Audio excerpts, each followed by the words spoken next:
ഓരോ ദിവസവും big boss വീട്ടിൽ കൂടുതൽ പ്രശ്നങ്ങൾ ഉണ്ടായിക്കൊണ്ടിരിക്കുകയാണ്. രേണുസുതിയെ അക്ബർ ഖാൻ സെപ്റ്റി ടാങ്ക് എന്ന് വിളിച്ചതാണ് ഇപ്പോഴത്തെ പ്രധാന പ്രശ്നം. തീർച്ചയായും വലിയൊരു പ്രശ്നം തന്നെയാണത്. ഒരു മനുഷ്യ സ്ത്രീയല്ലേ അത്? ഓരോ വാക്കും ആര് ഉപയോഗിക്കുമ്പോഴും മാനസിക പ്രശ്നങ്ങൾ ഇല്ലാത്ത രീതിയിൽ ഉപയോഗിക്കാൻ ശ്രമിക്കണം. അതിന് ബിഗ് ബോസ് കർശന നിയന്ത്രണം തന്നെ കൊണ്ടുവരണം. രേണുവിനെ അക്ബർ അത് വിളിച്ചതിന് ശേഷം വളരെയേറെ പ്രതിഷേധങ്ങൾ തന്നെയാണ് പുറത്ത് നടന്നത്. പരസ്യമായി രേണുവിനോട് മാപ്പ് പറയുക, അക്ബറിനെ ബിഗ് ബോസിൽ നിന്ന് പുറത്താക്കുക തുടങ്ങിയ പ്രതികരണങ്ങളാണ് കൂടുതലും ഉയർന്നു വരുന്നത്.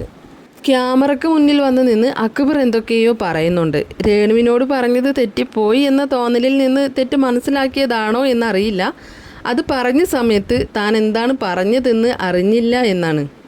വിധവകൾക്ക് മാതൃകയായാണ് അവർ വന്നതെന്ന കാര്യം മറന്നുപോയി.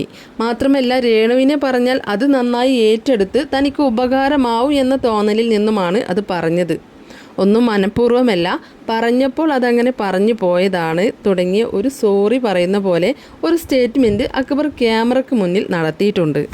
എല്ലാവരും കൂടി നിൽക്കുന്ന ഒരു സ്ഥലത്ത് വെച്ച് ഒരു ഉളുപ്പു നാണവും ഇല്ലാതെ പച്ചയ്ക്ക് രേണുവിനെ വിളിച്ച വാക്ക് വളരെ വളരെ മോശം തന്നെയാണ്. രേണു ഒരു സ്ത്രീയാണ്, മാത്രമല്ല ഒരു വിധവയും കൂടിയാണ്.